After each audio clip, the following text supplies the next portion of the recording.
Aux alentours des années 1500, l'Europe traversait la Renaissance, une époque où les explorateurs rapportaient des récits de terres lointaines. Cependant, rien ne captivait autant l'imagination européenne que l'Égypte ancienne. Posséder des objets égyptiens, en particulier des momies, était un symbole de statut.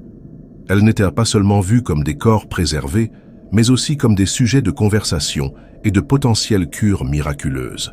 Les routes commerciales entre l'Égypte et l'Europe transportaient désormais des corps humains entiers préservés. Les momies étaient exposées dans les vitrines des marchands comme des articles de luxe. L'aristocratie européenne organisait même des fêtes de déballage de momies où les invités se réunissaient pour dérouler une momie tout en buvant du vin. Les momies n'étaient pas de simples objets de collection. Les apothicaires stockaient des parties de momies aux côtés de leurs herbes et médicaments. Les artistes utilisaient une couleur de peinture appelée brun momie, fabriquée à partir de momies broyées. Même Shakespeare a mentionné la momie comme remède dans ses pièces. Il ne s'agissait pas d'un marché noir souterrain, mais d'une pratique courante dans la culture européenne. Comment est-on arrivé à considérer les momies broyées comme un excellent remède? Tout a commencé par une confusion autour du bitume, une substance naturelle noire et goudronneuse. D'anciens textes médicaux arabes vantaient les propriétés curatives du bitume, qu'ils appelaient momies. Parce que les momies égyptiennes étaient noires et brillantes, les Européens ont cru qu'elles étaient préservées avec ce bitume magique et curatif. Les médecins européens ont développé une théorie appelée médecine sympathique, selon laquelle les tissus morts préservés pouvaient transférer leur pouvoir de conservation aux tissus vivants. Pour eux, consommer des morceaux de momie équivalait à prendre une pilule d'immortalité, étant donné que les momies avaient duré des milliers d'années. Les plus grands noms de la médecine européenne étaient impliqués dans cette pratique. Le médecin personnel de François Ier de France prescrivait de la poudre de momie. Le roi Charles II d'Angleterre avait sa propre recette de gouttes du roi, incluant du crâne humain et de l'extrait de momie. Même le philosophe Francis Bacon a fait l'éloge de la médecine à base de momies comme panacée. On pensait que les momies pouvaient guérir pratiquement toutes les affections, maux de tête, contusions, os cassés, nausées, épilepsie, peste, hémorragie interne. La poudre de momie était mélangée à des teintures, mises en pilules, dissoutes dans des liquides et même transformées en cataplasme pour les plaies. Certains médecins prescrivaient même du vin de momie. Cette pratique a duré des siècles. Les manuels de médecine du XIIe au XVIIIe siècle incluaient régulièrement des préparations de momie dans leurs prescriptions. Elles étaient si courantes qu'on pouvait en demander dans n'importe quelle pharmacie européenne. Cependant, il y avait un malentendu fondamental. Les anciens Égyptiens n'utilisaient pas de bitume dans leur processus de momification, mais du sel de natron et des résines végétales. Les Européens ont donc consommé des momies pendant des siècles, en raison d'une mauvaise interprétation d'un mot arabe. L'explosion de la demande de remèdes à base de momies en Europe a créé une des chaînes d'approvisionnement les plus étranges de l'histoire. Les tombes égyptiennes sont devenues de nouvelles mines d'or. Des équipes de pilleurs de tombes pillaient les sites funéraires et vendaient les momies à des marchands qui les expédiaient vers les ports européens. Ces marchands brisaient souvent les momies en morceaux plus petits pour en faire tenir davantage dans leurs caisses de transport. Comme la demande ne cessait d'augmenter, les fournisseurs ont commencé à fabriquer des momies fraîches à partir de corps récemment décédés qu'ils traitaient avec du bitume et des épices, puis enveloppaient comme d'authentiques momies égyptiennes. Le marché des momies proposait des produits pour tous les budgets. Les riches pouvaient acheter des momies entières, tandis que les clients de la classe moyenne achetaient de petits morceaux ou de la poudre en pharmacie. Certains marchands installaient même des stations de broyage de momies dans leurs magasins. Il y avait différents grades de produits. Les momies de première qualité étaient prétendument de la royauté égyptienne ancienne. Les options de milieu de gamme étaient étiquetées comme des momies de classe sacerdotale ou noble, et les acheteurs soucieux de leur budget pouvaient obtenir de la poudre de momie ordinaire.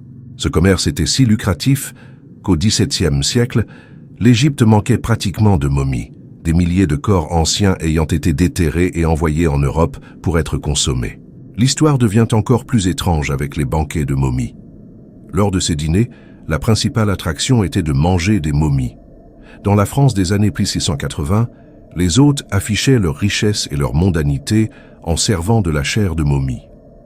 Les invités se passaient des plats de chair soigneusement extraite des restes égyptiens, assaisonnés et préparés comme une délicatesse. Ils buvèrent du vin mélangé à de la poudre de momie, mangèrent du pain cuit avec de la momie broyée et même sucraient leur boisson avec du sucre infusé de momie. L'aristocratie organisait également des fêtes de peinture de momie, où des artistes utilisaient le pigment brun momie pour peindre des portraits des invités et des cérémonies de déballage de momies. Ces pratiques n'étaient pas considérées comme choquantes ou tabous à l'époque. La noblesse européenne voyait les momies comme des marchandises exotiques, pas comme des restes humains.